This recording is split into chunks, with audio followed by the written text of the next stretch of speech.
Como você mapeia esse salto do partido para o totalitarismo na visão lefortiana? Preste atenção na lógica implacável. Se um partido diz que detém a chave científica da história e que ele, e só ele, é a verdadeira representação do povo, o que acontece com qualquer pessoa que discorda do partido? Bom, essa pessoa passa a ser vista como um obstáculo à revolução. Pior, ela passa a ser, por definição, um inimigo do próprio povo. Se o partido e o povo são um corpo só, magicamente unificado, qualquer dissidência é vista como uma doença que precisa ser cirurgicamente extirpada. E aí entra a violência de Estado. É isso que gera a degenerescência burocrática e o terror de Estado que vimos na União Soviética. Foi exatamente a constatação dessa mecânica assassina que fez o Lefort abandonar o prestigiado grupo intelectual Socialisme ou Barberi lá em 1958. Ele viu a armadilha se fechando. Sim. Se nós entregamos a indeterminação nas mãos de um partido que se acha o agente soberano da razão histórica, nós aniquilamos o político, nós destruímos a possibilidade do debate, do dissenso e, principalmente, do vazio.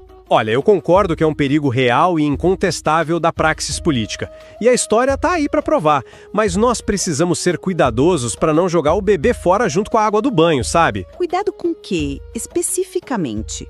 Precisamos separar a falência da experiência burocrática soviética da análise ontológica do poder que o Gramsci capta lá no Maquiavel.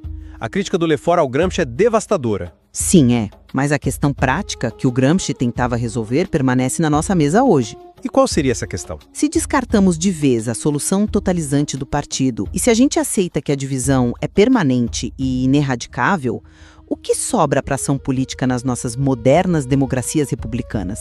Essa é, sem dúvida, a grande questão do nosso tempo. Porque, veja bem, como agir sabendo que o poder nunca vai resolver o problema de raiz? Nós apenas sentamos confortavelmente numa sala de universidade, olhamos para o abismo da falha tectônica e ficamos filosofando sobre a indeterminação enquanto os grandes continuam oprimindo o povo na rua todo o santo dia. Eu não acho que a alternativa seja a inércia. A teoria do vazio não pode ser uma desculpa sofisticada para a inércia política, entende? Mas eu diria que o que sobra não é a inércia de forma alguma. Pelo contrário, o que sobra é a postura mais eticamente rigorosa e ativa que um cidadão pode ter, que é a desconfiança sistemática e metodológica em relação ao poder. Uma vigilância constante. Isso nos leva à crítica central que o texto do Negreiros faz ao que ele chama de idealismo democrático. O que o Lefort nos ensina é que nós devemos dissipar com urgência a doce e letal ilusão de que pode haver um bom poder. Você quer dizer o mito do governante bondoso que vai finalmente unificar o país e resolver tudo? Exatamente isso. Pela sua própria natureza geométrica, digamos assim, o poder ocupa uma posição de sobrevoo em relação à sociedade civil. O texto até usa a expressão francesa « surplomb ». Quem está no poder sempre olha de cima para baixo. É estrutural. E essa distância cria o problema. Devido a essa distância intransponível, todo poder será, no melhor dos cenários possíveis, mais ou menos malvado ou a demi-mover. Nunca haverá um alinhamento perfeito entre quem governa e quem é governado. E a conclusão ética disso seria? Portanto, o maior valor cívico na contemporaneidade é manter essa desconfiança sempre viva. É recusar, de forma categórica, a narrativa de que qualquer líder, partido ou mesmo uma constituição seja a encarnação límpida e inquestionável do interesse geral.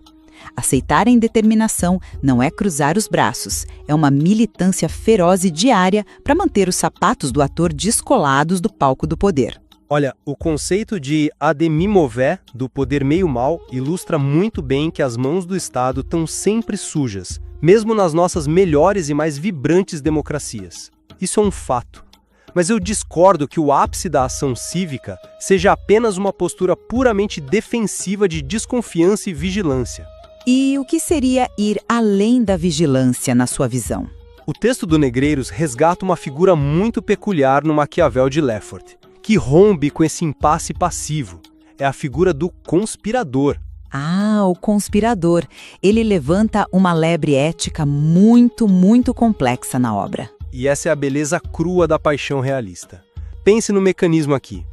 Se o poder ainda é evitavelmente uma impostura como nós já concordamos, e se a lei estabelecida frequentemente não passa de uma legalidade ilegítima que foi forjada pelos grandes só para proteger seus próprios privilégios... A lei como ferramenta de opressão. Exato.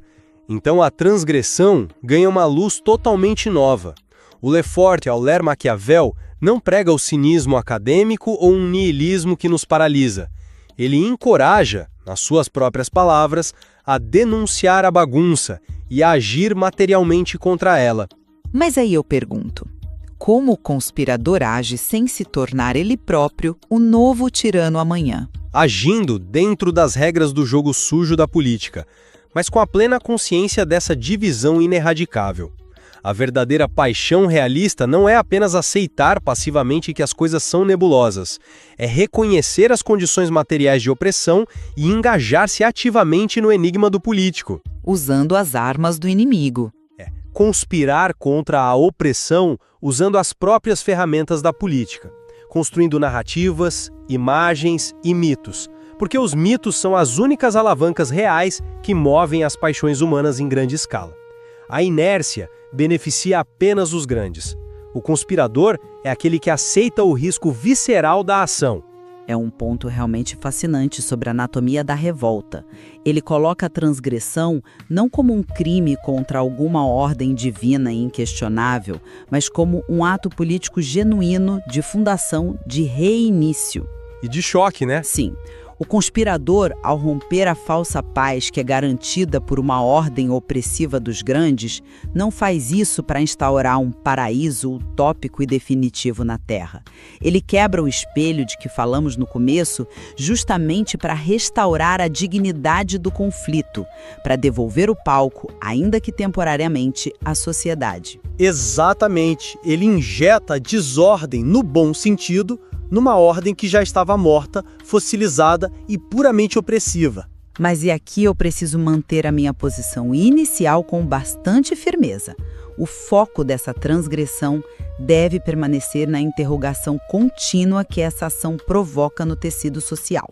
Nós não podemos de jeito nenhum permitir que o ato grandioso do conspirador resulte em uma nova cristalização de poder, criando uma nova ortodoxia sagrada. É o risco de virar o novo tirano que você mencionou. Exato. Retomando nossas visões para tentar amarrar essa discussão super complexa, para mim, a grandiosidade inquestionável do Lefort ao mergulhar de cabeça em Maquiavel é usar o pensador florentino para nos libertar de vez da tirania das respostas definitivas. Ele nos ensina a valorizar e proteger ativamente o não saber produtivo. A saúde vitalícia de uma sociedade democrática se mede não pelos seus consensos pacificados, mas pela sua capacidade de suportar a incerteza e manter o lugar do poder radicalmente vazio. Sabendo que ninguém é dono da cadeira. Sabendo que qualquer um, seja um rei, um presidente eleito ou um partido de vanguarda ultra esclarecido que tente ocupar esse lugar de forma permanente, é, por definição, um usurpador. Bom, e da minha parte, o resumo dessa nossa jornada intelectual de hoje é que, embora esse vazio seja inegavelmente a verdade ontológica da nossa condição moderna, a genialidade do Maquiavel de Lefort é ir um passo além do diagnóstico clínico. Indo para a praxis. Isso, ele mapeia a mecânica inevitável e suja dessa impostura do poder.